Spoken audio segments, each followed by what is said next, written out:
الحمد للہ رب العالمین والصلاة والسلام علی رسول الانبیاء المرسلین اللہم ربنا آتنا فی الدنیا حسنہ وفی الآخرۃ حسنہ وقنا عذاب النار اللہم رب اجعلنی مقیم الصلاة ومن ذریتی ربنا وتقبل دعا ربنا اغفر لی ولوالدی وللمؤمنین یوم یقوم الحساب ربنا لا تزغ قلوبنا بعد إذ هديتنا وهب لنا من لدنك رحمة إنك أنت الوهاب اللهم إني أعوذ بك من الهم والحزن وأعوذ بك من العجز والكسل وأعوذ بك من البخل والجبن وأعوذ بك غلبة الدين وقهر الرجال۔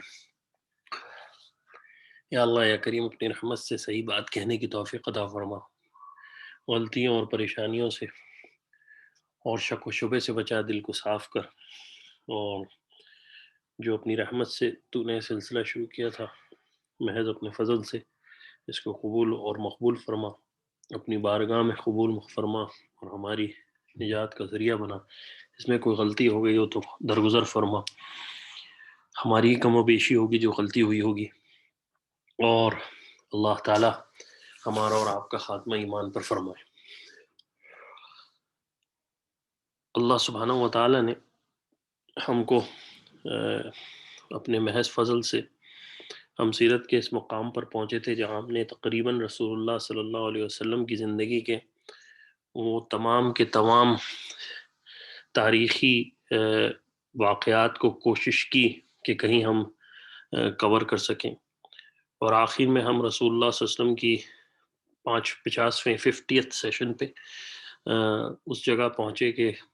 آپ علیہ الصلوۃ والسلام اس جہان فانی سے رخصت ہو گئے تھے، اور اس دنیا میں اگر کوئی غم انسان سہ سکتا ہے، یا اس دنیا پر اس امت پر جو سب سے بڑا غم آ سکتا تھا وہ اللہ تعالیٰ یا امتحان کہہ لیں آ سکتا تھا، وہ یہی تھا کہ یہ امت اپنے نبی علیہ الصلوۃ والسلام، نبی مرسل علیہ الصلوۃ والسلام کی صحبت سے ہمیشہ کے لیے دنیاوی لحاظ سے اس کا رابطہ منقطع ہو جائے۔ یہ اور بات ہے کہ رحمتیں رسول اللہ صلی اللہ علیہ وسلم کی تا قیامت ہیں، آپ علیہ الصلوۃ والسلام کی پاک ذات کی تعلق و محبت تا قیامت ہے، آپ علیہ الصلوۃ والسلام کی تعلیمات تا قیامت ہیں، اور آپ علیہ الصلوۃ والسلام کا لایا ہوا دین تا قیامت تک ہے، آپ علیہ الصلوۃ والسلام کی سنتیں اور ان سنتوں پر مر مٹنے والے اور آپ علیہ الصلوۃ والسلام کے ناموس کے اوپر جان دینے والے تا قیامت تک موجود رہیں گے، اور جب تک لا الہ الا اللہ کہنے والے موجود ہیں، یعنی اس نبی مرسل علیہ الصلوۃ والسلام کی ذات سے محبت کرنے والے اور اس کے نام لینے والے موجود ہیں، یہی نبی علیہ الصلوۃ والسلام کی برکت ہے کہ اللہ تعالیٰ اس دنیا پہ قیامت نہیں لائے گا، اور جب یہ لوگ ختم ہو جائیں گے تو اس کے بعد اللہ تعالیٰ اس دنیا سے بھی اپنی دنیا کا سلسلہ بھی منقطع فرما دیں گے، یعنی یہ دنیا بھی اپنے آخری مراحل میں آ جائے گی۔ رسول اللہ صلی اللہ علیہ وسلم کا اس دنیا سے پردہ نشین ہو جانا، اس دنیا سے رحلت کر جانا، اس دنیا سے وفات پا جانا، انتقال ہو جانا، یہ بشریت کا ایک ضابطہ بھی ہے، اور اللہ کے رسول علیہ الصلوۃ والسلام اللہ تعالیٰ کے ایک دین کو مکمل کرنے کا ضابطہ بھی ہے کہ صرف اور صرف لافانی ذات اللہ سبحانہ و تعالیٰ کی ذات ہے، اور اس دنیا میں جو شخص دنیا میں کوئی بھی ہوگا وہ اللہ کی ذات کے علاوہ ہر انسان ہی، یا چاہے وہ انسان ہو یا جن ہو یا ملائک ہوں ان میں یا کوئی بھی مخلوق ہو، اس صرف اللہ کی ذات ہی لافانی ہے، باقی ہر شے کو اس دنیا سے جانا ہے۔ رسول اللہ صلی اللہ علیہ وسلم کی جب وفات ہو گئی اور صحابہ پر یہ غم ٹوٹا، تو ہم نے خود یہ تفصیل سے پڑھا تھا کہ اس وقت صحابہ کے پیروں کے نیچے سے زمین نکل چکی تھی، اور صحابہ رضی اللہ عنہ اور اہل بیت کے لیے اس وقت اپنے آپ کو سنبھالنا ایک بہت بڑا مشکل مرحلہ تھا، اور اس کے ساتھ ساتھ یہ بات بھی ذہن میں رکھنی چاہیے کہ رسول اللہ صلی اللہ علیہ وسلم خلیفہ فی الارض بھی تھے، یعنی آپ علیہ الصلوۃ والسلام اللہ کی طرف سے خلیفہ بھی تھے، اور مسلمانوں کی ریاست مدینہ جو آپ علیہ الصلوۃ والسلام نے قائم کی تھی، اور جس کا جو طول اور عرض تھا وہ خالی مدینہ پر یا کچھ احباب پر محیط نہیں تھا، بلکہ مکہ اور یمن اور رسول اللہ صلی اللہ علیہ وسلم کا تبوک تک کا سفر، اور پھر ان میں جتنے عرب کے قبائل تھے وہ مسلمانوں کے ماتحت تھے۔ اور تو یہ رسول اللہ صلی اللہ علیہ وسلم کا ایک طرف تو نبوت کا ختم ہو جانا، یعنی امت اب قیامت تک وحی کی برکات سے محروم ہو گئی، یعنی اب وحی کا راستہ بند ہو گیا، اور اب وحی نہیں آئے گی۔ اللہ نے الیوم اکملت لکم دینکم، اور اللہ تعالیٰ نے اپنا دین مکمل کر دیا اور اسلام کو چوز کر دیا۔ تو مسلمانوں کے لیے ایک وقت تو غم کا پہاڑ صحابہ اور اہل بیت پر ایک تو یہ تھا کہ وہ رسول اللہ صلی اللہ علیہ وسلم کی صحبت سے اب ان کی زندگی خالی ہو گئی، یعنی وہ نبی جس کو دیکھنے کے لیے صحابہ رضی اللہ عنہ کی آنکھیں ترستی ہوں۔ بعض صحابہ رضی اللہ عنہ کہتے ہیں میں رسول اللہ صلی اللہ علیہ وسلم کو دیکھ ہی نہیں سکا آنکھ بھر کے۔ بعض جو ہیں وہ آپ علیہ الصلوۃ والسلام کی صحبت میں بیٹھے رہتے تھے ہر وقت۔ بعض کا تعلق یہ تھا کہ رسول اللہ صلی اللہ علیہ وسلم کی جو بات بھی ہو ہم یاد کر لیں۔ بعض رسول اللہ صلی اللہ علیہ وسلم سے اتنا قریب کہ لوگ سمجھ رہے ہیں کہ وہ اہل بیت سے ان کا شمار ہے، اور جن میں سے خاص صحابہ میں سے جو چار صحابہ ابو بکر اور عمر و عثمان و علی رضی اللہ عنہ اور سعد بن وقاص اور دوسرے انصاری صحابہ اور اہل مبشرہ کا تو کیا ہی کہنا، اور پھر امہات المومنین۔ تو غم مسلمانوں کا اس وقت جتنا بڑا تھا، اس کے ساتھ ساتھ اس ذہن کے اندر بھی ہمیں ذہن سوچنا پڑے گا کہ ایک ریاست کی بڑا جب چلا جائے، جبکہ ایک طرف نجد کے علاقے میں ایک جھوٹے نبی نے دعویٰ کر دیا ہو، اور رسول اللہ صلی اللہ علیہ وسلم کی طرف سے حضرت اسامہ رضی اللہ عنہ کا لشکر جو ہے وہ باہر پڑاؤ ڈالا ہو، اور مسلمان بعض مختلف محاذوں پر ہوں یا مختلف جگہ پر ہوں، تو خالی مسئلہ رسول اللہ صلی اللہ علیہ وسلم کی تدفین اور تکفیر کا نہیں ہے، بلکہ اس امت کو سنبھالنا کیسے ہے اس ٹرانزیشن میں، یہ ایک بہت بڑا مسئلہ تھا۔ اور اس بات کی میں ساری کی ساری تمہید اس لیے باندھ رہا ہوں کہ یہ ایک بہت بڑا اہم مسئلہ ہے جس کے اوپر بعض ایک طبقہ صحابہ پر لعن طعن کرتا ہے، اور وہ لعن طعن کرتا ہے، اور وہ اس وجہ سے لعن طعن کرتا ہے کہ ان کے ذہن اور ان کی سوچ شاید وہ وقتی طور پر کچھ چیزوں پر محیط ہے، یعنی وہ بعض چیزوں کو لے کے اپنے آپ کو اس میں کنفائنڈ کر کے اس سوچ کے اندر صحابہ کے بغض کے اندر وہ پتہ نہیں کیا کیا کہہ جاتے ہیں۔ اب عالم یہ تھا کہ صحابہ کے اندر ذہنی طور پر جب یہ ایک صحابہ پر اللہ تعالیٰ کی طرف سے امتحان آیا، اور سیدنا عمر رضی اللہ عنہ جیسے بڑے مضبوط صحابی اور حضرت عثمان و علی رضی اللہ عنہ اور دوسرے صحابہ رضی اللہ عنہ کی اس غم سے نکل نہیں پا رہے تھے، اس وقت اللہ سبحانہ و تعالیٰ نے اس صدیق اکبر کو پہاڑ جیسا حوصلہ دیا، جو صدیق اکبر کے بارے میں یہ کہا جاتا تھا کہ وہ دل کے بہت کمزور ہیں اور وہ رو جاتے ہیں قرآن پڑھتے ہوئے، اور اتنے دل کے کمزور، اتنے دل کی نرم طبیعت انسان کیسے اس امت کا بوجھ سنبھالے گا۔ اس وقت ابو بکر صدیق رضی اللہ عنہ کو اللہ تعالیٰ نے پہاڑ جیسا حوصلہ دیا، اور کیوں نہ دیتا، کیونکہ اللہ کے رسول علیہ الصلوۃ والسلام کے ثانی اثنین غار، آپ علیہ الصلوۃ والسلام کے غار کے ساتھی، اور اللہ تعالیٰ رسول اللہ صلی اللہ علیہ وسلم کو کہہ رہا ہے کہ جب آپ دو ساتھ ہیں تو تیسرا اللہ ہے۔ تو بعض رسول اللہ ابو بکر صدیق رضی اللہ عنہ کی جو منزلتیں ہیں اس کا کوئی ثانی نہیں تھا،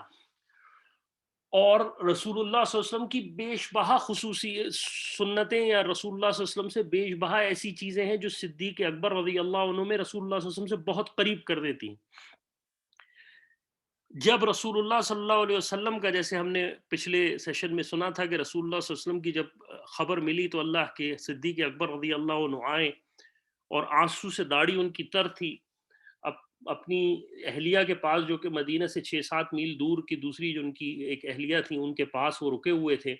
اور جب ان کو خبر ملی تو آئے، آنکھیں تر تھیں، اندر داخل ہوئے اور اس کے بعد رسول اللہ صلی اللہ علیہ وسلم کے چہرے مبارک پر بوسہ دیا اور کہا کہ آپ نبی برسل ہیں. اور جو خطبہ میں نے آپ کو پہلے بتایا تھا وہ بیان کیا. اور اس کے بعد آپ علیہ جب بوسہ دے لیا اس کے بعد امت کو سہارا دیا اور خطبے سے فارغ ہو کر حضرت عمر رضی اللہ عنہ کو یہ بات بتائی کہ اے عمر، اللہ تعالیٰ کے علاوہ ہر ذات کو اس دنیا سے جانا ہے.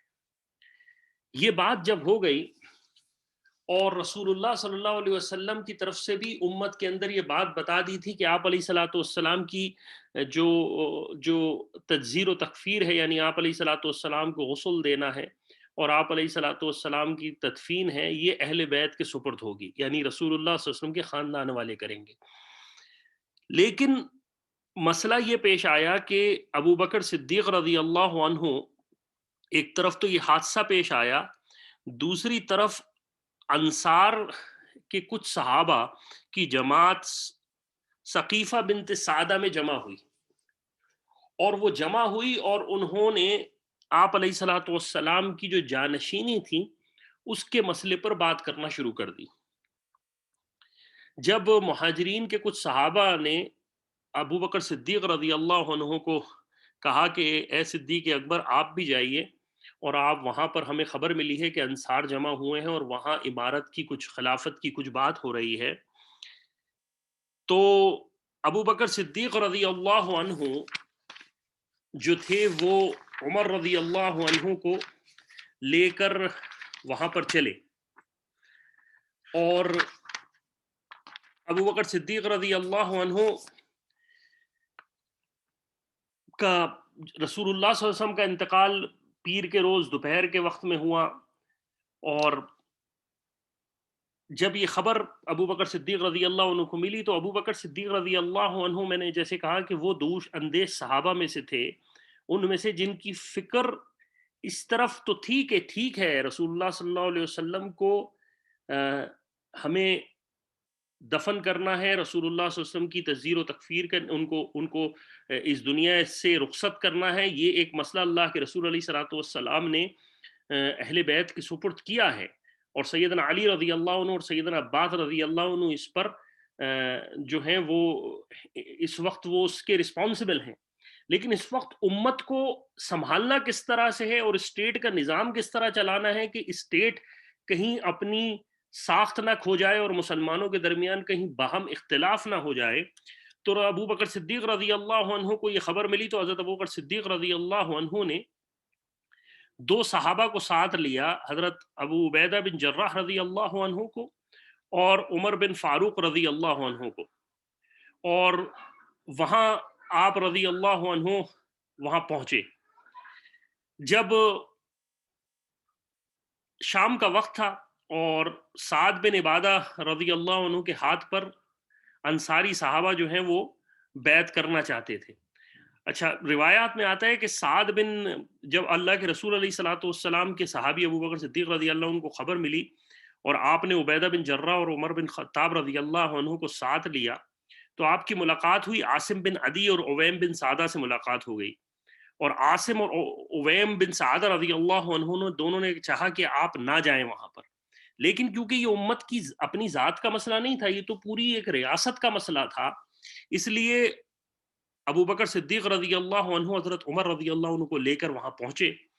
اس وقت میں حضرت عبادہ بن ثابت رضی اللہ عنہ جو کہ انصار کے ایک قبیلہ اوس اور خزرج کے بڑے سرداروں میں سے تھے، اور وہ اس وقت بیٹھے ہوئے تھے اور ان کی طبیعت بیمار تھی اور کمبل اوڑے بیٹھے ہوئے تھے، اور انصار ان کو مکان سے نکال کر لائے تھے تاکہ وہ امیر بن جائے. سعد بن عبادہ رضی اللہ عنہ کھڑے ہوئے تھے اور انہوں نے اللہ کی حمد و ثنا بیان کی اور انہوں نے کہا کہ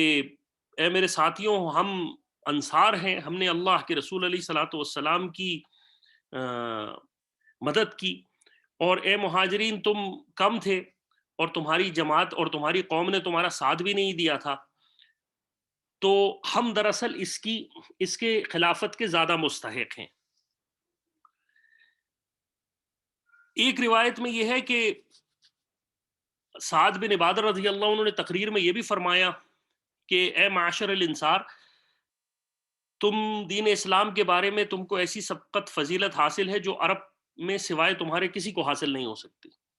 13 برس تک رسول اللہ صلی اللہ علیہ وسلم اپنی قوم کو دعوت دیتے رہے، لیکن وہ دعوت میں ایمان نہ لائے۔ تم ہی ہو جن کو اللہ سبحانہ و تعالیٰ نے یہ طاقت دی کہ تم نے اپنے نبی کو کی حفاظت کی اور ان کے ساتھ عزت حاصل کی، اور دشمنوں کے ساتھ ان سے لڑے، اور اپنے آپ کو اور تمہیں ہی اللہ تعالیٰ نے سب سے پہلے ایمان کی توفیق دی، اور خدا کے دشمنوں کے خلاف تم نے ہی جہاد کیا، اور مہاجرین کا بھی تم نے ساتھ دیا، اور خدا کے دشمنوں پر تم سب سے زیادہ سخت ثابت ہوئے، یہاں کے تک کہ اللہ تعالیٰ نے تمام عرب کو تمہارے ہاتھوں کے آگے سرنگو کر دیا، اور تمہاری تلواریں تمام عرب کا فرما بردار، اور تمہاری تلواروں سے اللہ تعالیٰ نے تمام عرب کو اپنا فرما بردار بنا دیا۔ اور پھر فرمایا کہ بس اب اپنے نبی کو اللہ تعالیٰ نے وفات دے دی ہے، اور حضور پر نور نے جس وقت دنیا سے حضور پر نے جب دنیا سے رخصتی حاصل کی، یعنی دنیا سے جا رہے تھے، تو میں یہ جانتا ہوں اے انصاری صحابیوں کہ اللہ تعالیٰ کے رسول تم سے راضی تھے، اور تمہیں جو ہے وہ اور تمہاری ان کی آنکھیں تم سے ٹھنڈی تھیں، بس اب تم منصب کے خلافت کو حاصل کرو، اور یہ تمہارا حق ہے، اوروں کا نہیں۔ جب حضرت سعد بن عبادہ رضی اللہ عنہ نے اس بات کو تقریر کو کہا، تو جو جماعت تھی انصار کی، انہوں نے اس کو بہت پسند کیا، اور اس مسئلے پر بحث شروع ہوئی کہ رسول اللہ صلی اللہ علیہ وسلم، مہاجرین نے یہ کہا کہ رسول اللہ صلی اللہ علیہ وسلم کے اولین صحابی مہاجرین ہیں، قریش ہے، یعنی جو لوگ سب سے پہلے ایمان لے کے آئے۔ جب یہ مسلمانوں کے درمیان آپس میں مسئلہ چل رہا تھا، تو حضرت عمر رضی اللہ عنہ نے چاہا کہ وہ کھڑے ہوں، تو حضرت ابو بکر صدیق رضی اللہ عنہ نے ان کو خاموش کر دیا، اور حضرت عمر رضی اللہ عنہ نہیں چاہتے تھے کہ حضرت ابو بکر صدیق ناراض ہوں، تو اس پر حضرت ابو بکر صدیق رضی اللہ عنہ کھڑے ہوئے، اور انہوں نے اللہ کی حمد و ثنا بیان کی۔ اور روایت میں آتا ہے کہ وہ صدیق رضی اللہ عنہ نے انصار کے فضیلتوں کے بارے میں کوئی ایسی روایت نہیں چھوڑی جو کہ انصار کی فضیلت کے بارے میں اتری نہ ہو، اور انصار کے بارے میں اللہ کے رسول علیہ الصلوۃ والسلام نے جو بیان کی ہو۔ یعنی آپ رضی اللہ عنہ کو اللہ تعالیٰ نے اتنا کامل اور اکمل دین دیا تھا کہ آپ موقع اور مناسبت سے چیزوں کے احوال کو سمجھتے تھے، اللہ تعالیٰ نے ان کو فقیہ بنایا تھا۔ آپ نے ابن کثیر نے جو ہے وہ اس خطبے کو نقل کیا ہے، اور وہ کہتے ہیں سیدنا ابو بکر صدیق رضی اللہ عنہ مہاجرین اور انصار کے درمیان کھڑے ہوئے، اور انہوں نے کہا کہ اللہ تعالیٰ نے ہم میں ایک رسول بھیجا تھا جو اس امت کی نگرانی کرے تاکہ لوگ ایک اللہ کی عبادت کریں، اور یہ لوگ آپ کی بعثت سے پہلے پتھر اور لکڑی کے بنائے ہوئے بتوں کی پرستش کرتے تھے۔ عرب کو اپنے آبائی دین کا چھوڑنا بہت شاق اور گراں ہوا، اور اللہ تعالیٰ نے آپ کو اپنی قوم میں مہاجرین میں اپنی قوم میں ہی اللہ تعالیٰ نے، ایسا نہیں ہے کہ انصار تمہیں ترجیح دی، اللہ تعالیٰ نے انہی کی قوم میں مہاجرین لوگ ایسے پیدا کیے جنہوں نے اللہ اپنے نبی کی تصدیق کی، وہ اپنے نبی کے غمگسار بنے، اور اپنی قوم کی طرف سے طرح طرح کی سختیاں انہوں نے برداشت کی اور صبر کیا۔ حالانکہ اس وقت تمام لوگ ان کے مخالف تھے، مگر باوجود قلت تعداد کے وہ لوگوں سے گھبرائے نہیں، اور آپ علیہ الصلوۃ والسلام کا ساتھ نہیں چھوڑا۔ تو ابو بکر صدیق نے کہا بس انصار یہ تو جان لو کہ اولین مہاجرین ہیں، اور لوگوں میں سب سے اول مہاجرین ہیں جنہوں نے روئے زمین پر اللہ کی عبادت کی اور اس کے رسول پر ایمان لائے، اور یہی لوگ آپ علیہ الصلوۃ والسلام کے اولیاء اور عشیرہ ہیں، یعنی آپ علیہ الصلوۃ والسلام کے قرابت دار بھی ہیں اور کنبہ دار بھی ہیں، اور یہی لوگ آپ کے بعد خلافت کے سب سے زیادہ حقدار ہیں۔ اس معاملے میں سوائے ظالم کے کوئی ان سے جھگڑا نہیں کر سکتا۔ اے گروہ انصار، تمہاری فضیلت اور اسلام کے دین کی سبقت کا کسی کو انکار نہیں۔ اللہ تعالیٰ نے تم کو پسند کیا کہ اپنے رسول اور اپنے دین کا انصار یعنی معاون و مددگار بنایا، اور اپنے رسول کو تمہاری طرف ہجرت کروائی۔ بس مہاجرین کے بعد بس مہاجرین اولین کے بعد ہمارے نزدیک تمہارا ہی مرتبہ ہے اور کسی اور شخص کا نہیں، پس ہم امیر ہیں اور تم ہمارے وزیر ہو، ہم بغیر وزیروں کے مشورے کے کوئی کام انجام نہ دیں گے۔ اور ایک روایت میں ہے کہ رسول اللہ ابو بکر صدیق نے ارشاد فرمایا، اے انصار گروہ، تم سے جو محاسن اور فضائل تم نے بیان کیے ہیں، یعنی حضرت سعد بن عبادہ رضی اللہ عنہ نے جو فضائل بیان کیے ہیں، تم سب اس کے اہل ہو، لیکن یہ بات یاد رکھنا کہ عرب کے اندر جب کسی کو امیر مانا جائے گا تو عرب قریش کے علاوہ کسی پر راضی نہیں ہوں گے۔ کیوں؟ کیونکہ اللہ تعالیٰ نے قریش کو ایک فضیلت بخشی ہے۔ وہ فضیلت اب کیونکہ یہ خالی مدینے والوں کا مسئلہ نہیں، کیونکہ انصار دراصل ان کی یہ سوچ، یہی میں آپ کو بتایا کہ ابو بکر صدیق رضی اللہ عنہ کی سوچ اس امت کو رسول اللہ صلی اللہ علیہ وسلم کے اصل خلیفہ کی سوچ تھی، جبکہ جو دوسرے جو صحابی تھے ان کی نیت کا مسئلہ نہیں تھا، وہ بھی یہی سوچ، لیکن وہ اس طرف ذہن ان کا نہیں جا رہا تھا کہ یہ خالی رسول اللہ صلی اللہ علیہ وسلم کی نیابت کا مسئلہ نہیں، یہ پوری امت کا مسئلہ ہے، اور یہ پورے دین پوری دنیا تک اس دین کو پھیلنا ہے۔ تو ابو بکر صدیق رضی اللہ عنہ نے فرمایا کہ سوائے قریش کے کسی اور کو امر خلافت پہ اہل عرب قبول نہیں کریں گے، کیونکہ قبیلہ قریش با اعتبار حسب و نسب کے بہت افضل اور برتر ہے۔ صدیق اکبر کا مطلب یہ تھا کہ خلیفہ ایسی قوم میں سے ہونا چاہیے جس کی سرداری اور شرافت حسبی نسبی لوگوں میں پر متفق ہو سکے، یعنی، اور انصار کا عالم یہ تھا کہ اگر انصار میں سے اوس کی سرداری دی جاتی تو خزرج نہ مانتا، اور خزرت کو سرداری دی جائے تو اوس نہ مانتا، وہ انہوں نے اس طرف اشارہ کیا۔ اور ایک جگہ ابو بکر صدیق رضی اللہ عنہ نے فرمایا کہ انصار، اے گروہ انصار، خدا کی قسم ہم تمہاری فضیلت اور اسلام کی خدمت اور تمہارے حق کے واجب نہیں، لیکن تم جانتے ہو اور پہچانتے ہو کہ قبیلے قریش کو عزت اور وجاہت کا جو ملک عرب میں مرتبہ حاصل ہے وہ کسی دوسرے کو عرب کو حاصل نہیں، اور عرب کے باشندے سوائے قبیلے قریش کے علاوہ کسی کی عمارت پر متفق نہیں ہو سکتے۔ اس لیے قریش امیر قریش ہوں گے اور انصار ان کے وزراء ہوں گے۔ پس اے انصار، اللہ سے ڈرو اور اسلام میں تفرقہ نہ پیدا کرو، اسلام میں سب سے پہلی بدعت جاری کرنے والے مت بنو۔ میری رائے یہ ہے کہ خلافت اور امارت کے لیے دو آدمی پسندیدہ ہے۔ اب میں اس طرف بعد میں واپس آتا ہوں، اس بات کی طرف۔ جب یہ بات ابو بکر صدیق رضی اللہ عنہ نے کی تو انصاری و صحابہ میں سے یہ بات آئی کہ ٹھیک ہے، اگر آپ کو یہی بات ہے تو ایک انصار کے اندر سے خلیفہ ہو جائے اور ایک مہاجرین میں سے ہو جائے۔ تو ابو بکر صدیق رضی اللہ عنہ نے کہا کہ دیکھو انصاری صحابہ، تم جانتے ہو کہ اللہ کے رسول علیہ الصلوۃ والسلام نے فرمایا تھا کہ خلفاء اور عمرہ قریش میں سے ہوں گے، اور اللہ کے رسول صدیق اکبر نے ایک جگہ اور بھی فرمایا کہ مناسب یہ ہے کہ امیر ایک ہی میں سے ہو، اور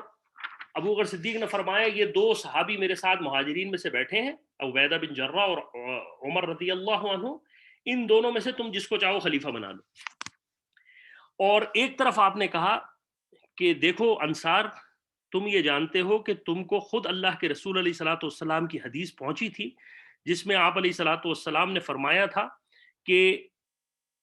اگر اس امت میں صرف اور صرف ایک امیر ہوگا، یعنی دو امیر نہیں ہو سکتے، اگر دو عمرہ ہوں گے تو جماعت میں تفرقہ بڑھ جائے گا اور سنت متروک ہو جائے گی اور بدعت ظاہر ہوگی اور ایک عظیم فتنہ برپا ہوگا اور اس میں خیر نہیں۔ اور آپ رضی اللہ عنہ نے فرمایا کہ تم اس بات کو جانتے ہو، تم تک یہ بات پہنچ چکی ہے، اس لیے تم اللہ تعالیٰ سے صبر کرو اور تم ہمارے دینی اور معاون بنو۔ اس کے ساتھ ساتھ سیدنا عمر رضی اللہ عنہ نے کہا کہ انصاریوں، تم جو بات کر رہے ہو ایک امیر ہم میں سے اور ایک تم میں سے، تو یہ یاد رکھو افسوس ہے کہ دو تلواریں ایک میان میں نہیں رہ سکتی، اور آپ رضی اللہ عنہ نے کہا کہ ایک عورت کے دو شوہر نہیں ہو سکتے۔ تو حضرت عمر رضی اللہ عنہ نے دراصل عقلی دلیل دی، جبکہ ابو بکر صدیق رضی اللہ عنہ نے جو نقلی دلیل تھی، یعنی جو قرآن و حدیث سے تھی، وہ آپ نے ارشاد فرمائی۔ جب آپ رضی اللہ عنہ نے، ابو بکر صدیق رضی اللہ عنہ نے یہ بات کی کہ تم جانتے ہو کہ اللہ کے رسول علیہ الصلوۃ والسلام نے انصاریوں تمہارے سامنے کہا تھا کہ امیر جو ہے وہ قریش میں سے ہوگا، تو ایک انصاری صحابی تھے بشیر بن سعد رضی اللہ عنہ، وہ کھڑے ہوئے اور انہوں نے کہا کہ میں اس حدیث کی تصدیق کرتا ہوں اور میں جانتا ہوں کہ یہ حدیث اللہ کے رسول علیہ الصلوۃ والسلام نے کہی تھی۔ زید بن ثابت رضی اللہ عنہ جو کہ کاتب وحی ہیں، وہ رسول اللہ صلی اللہ علیہ وسلم کے مہاجرین کے ساتھ تھے، اور وہ انہوں نے کہا کہ ابو بکر صدیق رضی اللہ عنہ کا ہاتھ پکڑا اور کہا کہ یہ ہمارے خلیفہ ہیں اور بیعت کرو۔ بعض روایت میں آتا ہے کہ حضرت عمر رضی اللہ عنہ خاموش بیٹھے رہے، اور جب یہ بات سنی کہ حضرت ابو بکر صدیق کہہ رہے ہیں کہ عمر اور عبیدہ بن جرہ میں سے کسی ایک کو جو ہے وہ اپنا امیر مان لو، تو عمر رضی اللہ عنہ کہتے ہیں میں کھڑا ہوا اور کہا کہ یہ امت کیسے ابو بکر صدیق کے علاوہ کسی اور پہ جمع ہو سکتی ہے، اور یہ بات کہنی تھی کہ ابو بکر صدیق رضی اللہ عنہ کے اوپر بیعت شروع ہو گئی۔ اور حضرت عمر رضی اللہ عنہ نے کہا، روایت میں آتا ہے کہ ابو بکر صدیق رضی اللہ عنہ کے بارے میں حضرت عمر نے کہا کہ کون ہے جس کو یہ اللہ تعالیٰ نے کہا ہو کہ ثانی اسنین اذ ہما فی الغار، اور کون ہے جس کو اللہ کے رسول علیہ الصلوۃ والسلام کے کسی صحابی کو یہ روایت یہ خصوصیت ملی ہو جس کو قرآن نے کہا ہو اذ یقول لصاحبی لا تحزن، کہ تم گھبرانا مت، نہیں گھبرانا نہیں۔ اور اس کے بعد حضرت عمر نے کہا کہ کون ہے جس کے بارے میں اللہ تعالیٰ نے کہا ان اللہ معانا، کہ تم دونوں کے ساتھ اللہ تعالیٰ موجود ہے۔ یہ غار کے اندر جب رسول اللہ صلی اللہ علیہ وسلم غار کے اندر تھے اس وقت یہ آیتیں نازل ہوئی تھی۔ تو یہ تین فضیلتیں کسی اور کے پاس ہیں جو مسلمانوں کا خلیفہ بننے کا وہ ہو۔ تو آپ نے کہا کہ اگر کسی کے پاس اہل ہے تو وہ آئے اس بات کے اوپر، اور انہوں نے کہا کہ اللہ کے حضرت عمر رضی اللہ عنہ نے کہا کہ اے انصاریوں، تم کو معلوم ہے کہ رسول اللہ صلی اللہ علیہ وسلم نے حکم دیا تھا کہ ابو بکر لوگوں کی امامت کریں، بس تم میں سے کون ہے جو ابو بکر کی طرف پیش قدمی کرنا شروع کرتا ہے؟ اور روایت میں آتا ہے کہ بس یہ ہونا تھا، اور جوک در جوک جو لوگ وہاں تھے انہوں نے پہلے انصاری صحابہ میں سے ایک صحابی نے امارت آپ علی رضی اللہ عنہ کے ہاتھ پر بیعت کی، اور اس کے بعد صحابہ کی جو جماعتیں تھیں وہ مستقل بیعت کرنا شروع کر دیا۔ اب مسئلہ یہ آتا ہے کہ رسول اللہ صلی اللہ علیہ وسلم کی جو ایک طرف تو رسول اللہ صلی اللہ علیہ وسلم کا انتقال ہوا تھا، اور رسول اللہ صلی اللہ علیہ وسلم کے انتقال کے بعد یہ مسئلہ ایک دم کھڑا ہو جانا، تو یہ یاد رکھیں کہ یہ دنیا کا اصول ہے کہ جب کسی بڑے کا، امت کے یعنی بادشاہ کا یا خلیفہ کا انتقال ہو جائے تو اس کا جانشین مقرر کرنا ضروری ہوتا ہے حکومتی حالات کو چلانے کے لیے۔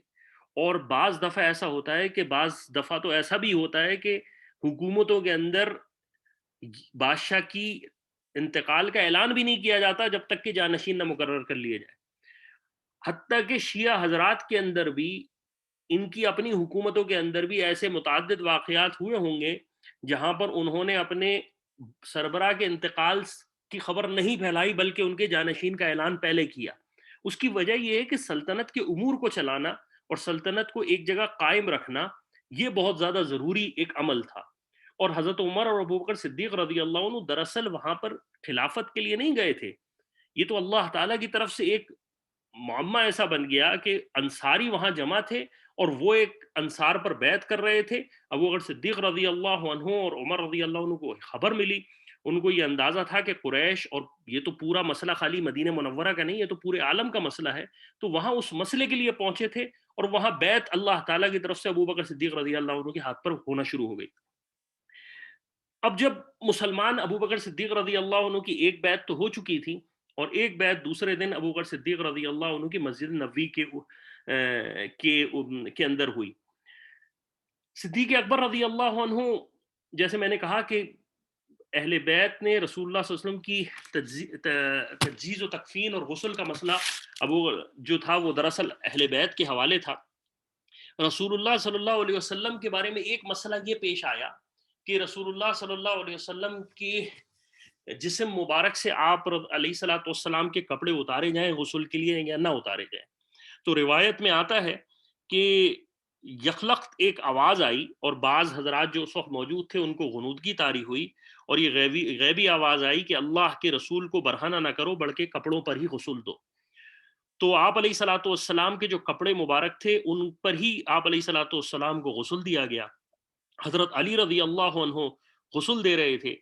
اور حضرت عباس رضی اللہ عنہ ان کے دونوں ایک صاحبزادے حضرت فضل اور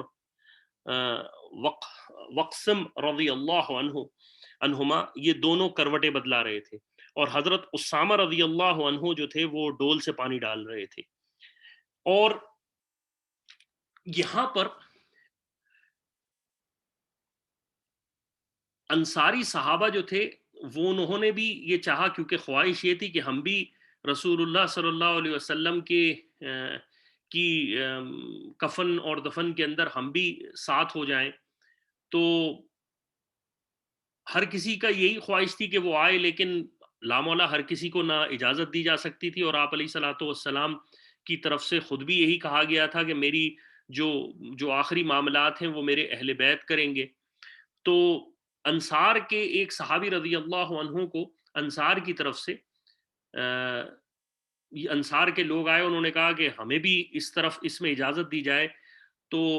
اوس بن خولی رضی اللہ عنہ کو، جو کہ بدر کے صحابی رضی اللہ عنہ تھے، ان کو اس معاملات میں شامل کر لیا گیا، اور وہ پانی کا گھڑا بڑھ بھر کے لاتے تھے رسول اللہ صلی اللہ علیہ وسلم کی غسل کے لیے۔ جب رسول اللہ صلی اللہ علیہ وسلم کو جو پہلا معاملہ پیش آیا کہ جب آپ علیہ الصلوۃ والسلام کو غسل دے دیا گیا، تو سب سے پہلے ابو بکر صدیق رضی اللہ عنہ کے صاحبزادے حضرت عبداللہ رضی اللہ عنہ کی ایک یمنی چادر تھی، اس میں آپ علیہ الصلوۃ والسلام کو کفن دینا چاہا، لیکن وہ بعد میں اتار لی گئی، اور آپ علیہ الصلوۃ والسلام کو 3 سوتی سفید کپڑوں میں جو کہ سہول کے بنے ہوئے تھے اس میں کفن دیا گیا، اور اس میں قمیض اور عمامہ نہیں تھا۔ جب آپ علیہ الصلوۃ والسلام کو غسل اور کفن سے فارغ ہو گئے تو سوال یہ پیدا ہوا کہ رسول اللہ صلی اللہ علیہ وسلم کو کہاں رسول اللہ صلی اللہ علیہ وسلم کی تدفین کی جائے، اور اس مسئلے کے اوپر پھر وہی جہاں سب پریشان ہو جاتے تھے وہاں ابو بکر صدیق رضی اللہ عنہ کھڑے ہوتے تھے، اور آپ نے کہا کہ میں نے اللہ کے رسول علیہ الصلوۃ والسلام کو سے خود سنا تھا کہ نبی جس جگہ ان کی وفات پائی جاتی ہے ان کو وہیں دفنایا جاتا ہے، اور رسول اللہ صلی اللہ علیہ وسلم تو چنانچہ رسول اللہ صلی اللہ علیہ وسلم کی جسم مبارک کو اٹھا کر بستر کو ایک طرف الٹ کر اسی مقام پر قبر کھودنا تجویز ہوا۔ یہاں ایک عجیب بات بتاؤں کہ یہ رسول اللہ صلی اللہ علیہ وسلم کی ایک حدیث تھی کہ اپنے نبی کو وہ نبی وہیں دفن ہوتے ہیں جہاں ان کا وصال ہوتا ہے۔ تو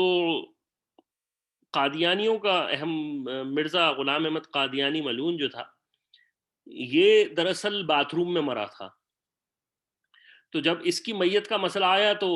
جب اگر یہ نبی ہے تو پھر کہاں دفن کرنا چاہیے؟ تو اب آپ سوچ لیجئے کہ ان کو اگر یہ نبی ہیں تو ان کو کہاں دفن ہونا چاہیے؟ تو ایک شخص کے جھوٹے ہونے کے لیے، ایک جھوٹے نبی ہونے کے لیے یہی کافی ہے کہ اس کا انجام جو ہے وہ باتھ روم کے اندر ہوا تھا، یہ وہیں مرا تھا، اور وہیں اس کی جہنم رسید ہوا تھا۔ اب جب رسول اللہ صلی اللہ علیہ وسلم کی قبر مبارک کا مسئلہ آیا تو یہ مسئلہ آیا کہ بغلی قبر کھودی جائے یا لحد کھودی جائے۔ مکے کے اندر جو ہے وہ بغلی قبر کھودی جاتی تھی، جبکہ مدینے والے لحد کھودتے تھے۔ تو یہ مسئلے میں بھی تھوڑا سا اختلاف ہونے لگا، تو حضرت عمر رضی اللہ عنہ نے کہا اختلاف کی ضرورت نہیں، مدینے میں 2 شخص ہیں، ابو عبیدہ بن جراح رضی اللہ عنہ اور ابو طلحہ رضی اللہ عنہ، ان دونوں کو بھیج دو،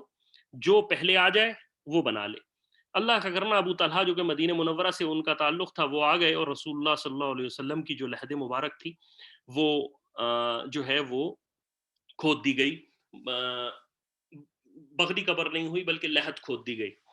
اب مسئلہ آیا رسول اللہ صلی اللہ علیہ وسلم کی جنازے کا۔ اس کے بارے میں رسول اللہ صلی اللہ علیہ وسلم نے امت کو، جو اہل بیت تھے، ان کو کہا تھا کہ جب تم مجھے غسل دے کے فارغ ہو جاؤ تو اس کمرے سے چلے جانا، سب سے پہلے جبریل، میکائیل اور دوسرے فرشتے جو ہیں وہ میرا جنازہ پڑھیں گے۔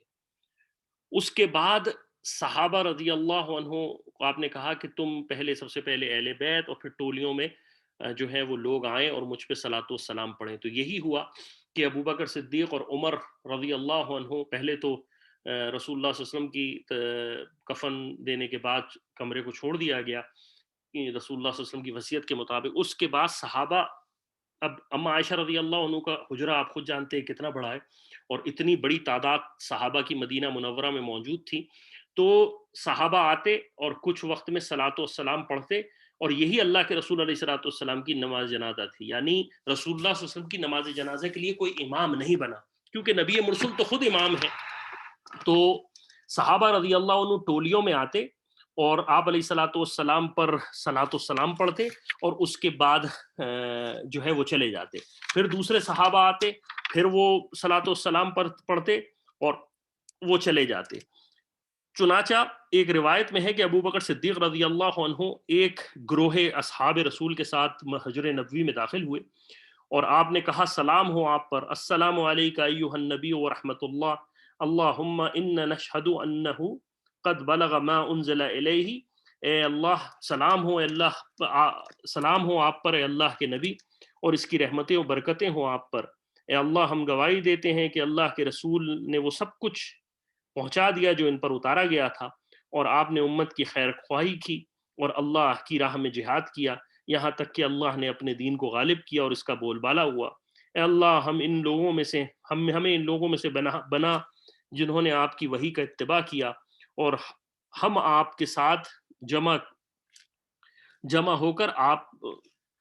اور ہم کو آپ کے ساتھ جمع کر آپ کو ہم کو آپ پر اور آپ کو ہمیں. معذرت کے ساتھ میں اس کو تھوڑا سا دیکھ لوں.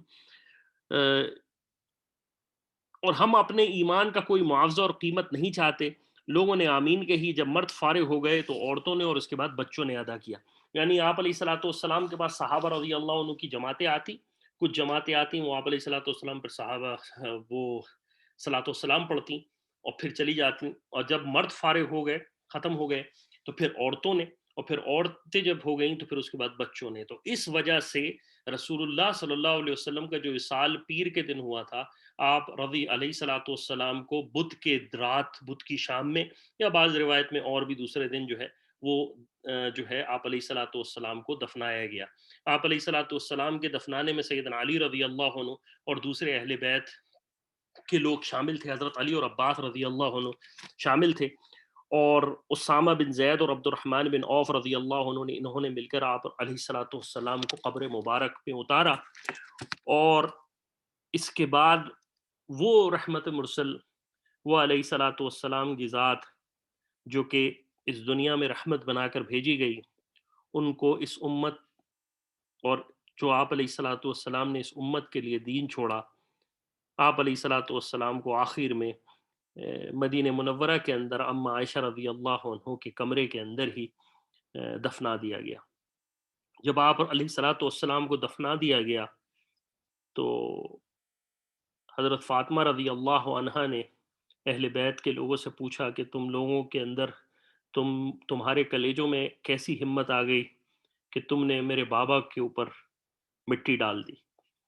وہ محبت کی وہ کلمات ہیں جن کی نہ کوئی ہم تعویل کر سکتے ہیں، لیکن رسول اللہ صلی اللہ علیہ وسلم کی زندگی میں اللہ تعالیٰ کے فضل و کرم سے اس امت نے بغیر کسی اختلاف کے ابو بکر صدیق رضی اللہ عنہ کو اپنا خلیفہ مان لیا. ماں کی چھوٹی موٹی ایک بات جو ادھر ادھر ہوئی، بعض صحابہ رضی اللہ عنہ اس وقت موجود نہیں تھے، لیکن اس کا کوئی بڑا اختلاف اللہ کے فضل و کرم سے نہیں ہوا.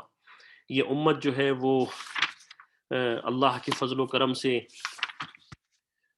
رسول ابو بکر صدیق رضی اللہ عنہ کی عمارت پر جمع ہو گئی. عبد الرحمن ابن عوف جو تھے وہ بڑے صحابیوں میں سے ہیں. وہ اس وقت رسول اللہ صلی اللہ علیہ وسلم کی طرف سے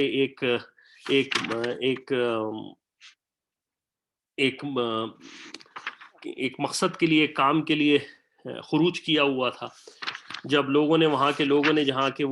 ان کو بھیجا گیا تھا، وہاں کے لوگوں نے پوچھا کہ عبد الرحمن ابن عوف تم میں سے کون، تمہیں کس نے خلیفہ، عمر بن عاص، عبد الرحمن ابن عوف نہیں، معذرت، وہ تو رسول اللہ صلی اللہ علیہ وسلم کی ساتھ ہی موجود تھے، عمر بن عاص رضی اللہ عنہ. وہ رسول اللہ صلی اللہ علیہ وسلم کی طرف سے، جیسے میں نے پہلے کہا کہ ایک کام کے لیے مدینہ منورہ سے باہر گئے ہوئے تھے. جب ابو بکر صدیق رضی اللہ عنہ کو، بلکہ بحرین گئے ہوئے تھے، اور تو ان کو خبر ملی، تو ان سے لوگوں نے پوچھا کہ تمہارے نبی جو تھے ان کے بعد وارث کون ہوا، خلیفہ کون ہوا، کیا ان کے بیٹے ہوئے؟ عمر بن عاص نے کہا نہیں. تو پھر انہوں نے کہا کیا ان کے بھائی ہوئے؟ عمر بن عاص نے کہا نہیں. لوگوں نے پھر ان سے کہا کہ کیا ان کا کوئی قریبی رشتہ دار ہے؟ عمر بن عاص نے کہا نہیں. تو لوگوں نے کہا پھر انہوں نے خلیفہ کیسے متفق طور پر بنا لیا؟ حضرت عمر بن عاص رضی اللہ عنہ نے کہا جو ہم میں شخص سب سے افضل تھا اور سب سے بہتر تھا، اس کو ہم نے اپنا امیر بنا لیا. تو وہاں کے لوگوں نے کہا یہ لوگ ہمیشہ خیر سے رہیں گے، اور جب تک یہ ایسا کرتے رہیں گے خیر سے رہیں گے. یہاں حضرت علی رضی اللہ عنہ اور حضرت طلحہ رضی اللہ عنہ نے بعد میں ابو بکر صدیق کے ہاتھ پر بیعت کی، اور حضرت زبیر رضی اللہ عنہ. حضرت علی رضی اللہ عنہ یہ کہتے تھے کہ مجھے رنج رہا کہ اے خلیفہ رسول، میں تو خود آپ کے ہاتھ پر بیعت کرتا، لیکن مجھے رنج یہ رہا کہ ہمیں بھی خلافت کے امور میں شامل کر لیا جاتا. ہم تو اس وقت رسول اللہ صلی اللہ علیہ وسلم کی کفن اور آپ علیہ الصلوۃ والسلام کی غسل کے وغیرہ میں مشغول تھے. تو اگر صدیق رضی اللہ عنہ کا یہ کہنا تھا کہ دیکھو میں خود خلیفہ نہیں بنا ہوں، نہ ابو بکر اور عمر کا مقصد تھا وہاں خلافت کی طرف جانے کا. وہاں تو ان کو یہ پتا چلا کہ مسلمانوں میں باہم اختلاف ہو سکتا ہے، لڑائی ہو سکتی ہے، اور جماعت مسلمانوں کی ٹوٹ سکتی ہے، اور وہاں بالواسطہ اللہ تعالیٰ کی طرف سے ایسا معاملہ پیش آ گیا کہ ابو بکر صدیق رضی اللہ عنہ کے ہاتھ پر بیعت ہو گئی. اور بعض روایت میں آتا ہے ابو بکر صدیق رضی اللہ عنہ نے 3 سے 4 دن اپنے گھر کو بند رکھا اور روتے رہے، اور عمر رضی اللہ عنہ سے کہا کہ عمر تم نے مجھے کس ذمہ داری میں ڈال دیا ہے، میں اس امت کو نہیں چلا سکتا، میں اس بیعت کو چھوڑ دیتا ہوں. یعنی خلافت میرے منصب نہیں، نہ میں نے خلافت کی کبھی چاہت کی تھی اور نہ میری آرزو تھی کبھی خلافت کی، لیکن امت کو یہی اللہ تعالیٰ کی طرف سے منظور تھا. اور حقیقتاً یہی ہے کہ ابو بکر صدیق رضی اللہ عنہ کے علاوہ کوئی اس وقت امت کو سنبھال نہیں سکتا تھا، اور نہ یہ امت ابو بکر کے علاوہ کسی اور پر جمع ہو سکتی تھی، کیونکہ ابو بکر صدیق رضی اللہ عنہ نبی علیہ الصلوۃ والسلام کے بعد اس انسانیت میں سب سے افضل شخص ہے. اور سیدنا علی رضی اللہ عنہ کی بھی کوئی عمارت کی طرف کسی بھی صحابی خلافت کی جو تھی وہ کسی بھی کبھی بھی یہ شوق نہیں رہا کہ ان کو امیر بنایا جائے. وہ تو اس کو اپنی ذمہ داری سمجھتے تھے. جو شیعہ حضرات یہ باتیں اکثر کرتے ہیں اور وہ مسلمانوں کی کتابوں میں سے کچھ روایات نکال کے لاتے ہیں، ان کو یہ بات بھی سوچنی چاہیے کہ اگر ایک روایت موجود ہے تو 5 سے 10 ہزار روایتیں ان صحابہ رضی اللہ عنہ کے مناقب پر بھی موجود ہیں. اور اگر ایک روایت موجود ہے تو دوسری روایات اور موجود ہیں جو کہ ان روایات کے اگینسٹ میں موجود ہیں، اور ان کی تعداد بہت قوی ہے. تو لیکن اللہ تعالیٰ کی طرف سے جب انسان کسی جگہ کسی شک کا شکار ہو جائے اور اللہ تعالیٰ کی طرف سے اس کی آنکھیں، جو دل کی آنکھ ہے وہ بند کر دی جائے، تو پھر بہت مشکل ہوتا ہے انسان کا ہدایت پر آنا. ابھی آج ہی کی بات ہے، میں ایک شخص کو سن رہا، ایک شخص ایک مفتی سے ڈیبیٹ کر رہا تھا آسٹریلیا میں بیٹھا ہوا، اور وہ یہ کہہ رہا تھا کہ میرا 99% میں اللہ پر یقین نہیں رکھتا، نعوذ باللہ، بلکہ 1% رکھتا ہوں، اور 1% میرا کوئی شک ہے کہ خدا کا وجود موجود ہے. تو اب اللہ تعالیٰ اگر کسی کی آنکھیں بند کر دے اور وہ خود اپنی آنکھوں سے نہ دیکھنا چاہے تو نہ ماننے والے کے لیے بہانے بازار ہے. یہ وہ رسول اللہ صلی اللہ علیہ وسلم کی مختلف ایک سیرت کی ایک تاریخ تھی جو ہم نے تاریخی طور پر پڑھی. اب جو ہم نیکسٹ سلسلہ شروع کرنے جا رہے ہیں اللہ کے فضل و کرم سے، وہ رسول اللہ صلی اللہ علیہ وسلم کی مختلف چیزیں ہیں. یعنی آپ علیہ الصلوۃ والسلام کے اخلاق کیسے تھے، آپ علیہ الصلوۃ والسلام کا لباس کیسا تھا، آپ علیہ الصلوۃ والسلام کی جو معاملات تھے وہ کیسے تھے، آپ علیہ الصلوۃ والسلام کی مجالس جو لگتی تھیں وہ کیسی لگتی تھیں. اور ان کو انشاءاللہ آہستہ آہستہ کور کرنے کی کوشش کریں گے. میں نے پہلے یہ نہیں سوچا تھا کہ میں اس طرف جاؤں گا، میں نے تو یہ سوچا تھا کہ بس رسول اللہ کی ایک تاریخی لحاظ سے سیرت کو ہم کور کریں گے. لیکن جب دل میں یہی بات آئی کہ جب یہ سلسلہ چل ہی رہا ہے اور اللہ کے فضل و کرم سے ہم جمائی ہیں تو پھر اس کو آگے لے کے چلتے ہیں. اگر آپ کی طرف سے بھی کوئی آ رہا ہو تو ضرور بتا دیجیے گا کہ انشاءاللہ ہم اس کو بھی دیکھ لیں گے. اب جیسے رسول اللہ صلی اللہ علیہ وسلم کے نکاح ہیں، اگلی جو ہمارا سیشن ہے وہ رسول اللہ صلی اللہ علیہ وسلم کی میراث کے بارے میں. رسول اللہ صلی اللہ علیہ وسلم کی میراث کیا تھی؟ یعنی رسول اللہ صلی اللہ علیہ وسلم جب دنیا سے چلے گئے تو آپ علیہ الصلوۃ والسلام کی کیا کیا چیزیں موجود تھیں. اور ویسے تو آپ علیہ الصلوۃ والسلام کی حدیث یہی ہے کہ انبیاء اپنی میراث نہیں چھوڑتے. ان کی میراث مال اور درہم نہیں ہوتے، بلکہ ان کی میراث جو ہے وہ علم ہوتا ہے. اور اسی طرح آپ علیہ الصلوۃ والسلام نے فرمایا العلماء ورثۃ الانبیاء، کہ علماء جو ہیں وہ انبیاء کے وارث ہوتے ہیں. تو انشاءاللہ اگلا سیشن جو ہے وہ رسول اللہ صلی اللہ علیہ وسلم کی میراث کے بارے میں ہے. اور پھر اس کے ساتھ ساتھ رسول اللہ صلی اللہ علیہ وسلم کے جو نکاح ہوئے ہیں آپ علیہ الصلوۃ والسلام کی ازواج مطہرات، ان کے نام اور ان کی تعداد جو ہے اس کے بارے میں، رسول اللہ صلی اللہ علیہ وسلم کے اخلاق، رسول اللہ صلی اللہ علیہ وسلم کے جانوروں کے ساتھ برتاؤ، رسول اللہ صلی اللہ علیہ وسلم کی جو جیسے میں نے کہا کہ آپ علیہ الصلوۃ والسلام کا چہرے مبارک کیسا تھا، آپ علیہ الصلوۃ والسلام کے اخلاق کیسے تھے، آپ علیہ الصلوۃ والسلام کے جانوروں کے ساتھ معاملات کیسے تھے، ان کو انشاءاللہ مختصراً مطلب ان کو ہم اختصار کے ساتھ انشاءاللہ دیکھیں گے. اللہ تعالیٰ مجھے اور آپ کو عمل کی توفیق عطا فرمائے. اللہ اور میرا اور آپ کا خاتمہ ایمان پر فرمائے. ہمیں رسول اللہ صلی اللہ علیہ وسلم کی صحیح اتباع نصیب فرمائے، اور رسول اللہ صلی اللہ علیہ وسلم کی جو ہے وہ صحیح محبت کاملہ نصیب فرمائے، اور صحابہ کی بات پر اور صحابہ رضی اللہ عنہ سے محبت نصیب فرمائے. وصلی اللہ تعالیٰ علی خیر خلق محمد وعلی آلہ وصحبہ اجمعین برحمتک یا ارحم الراحمین.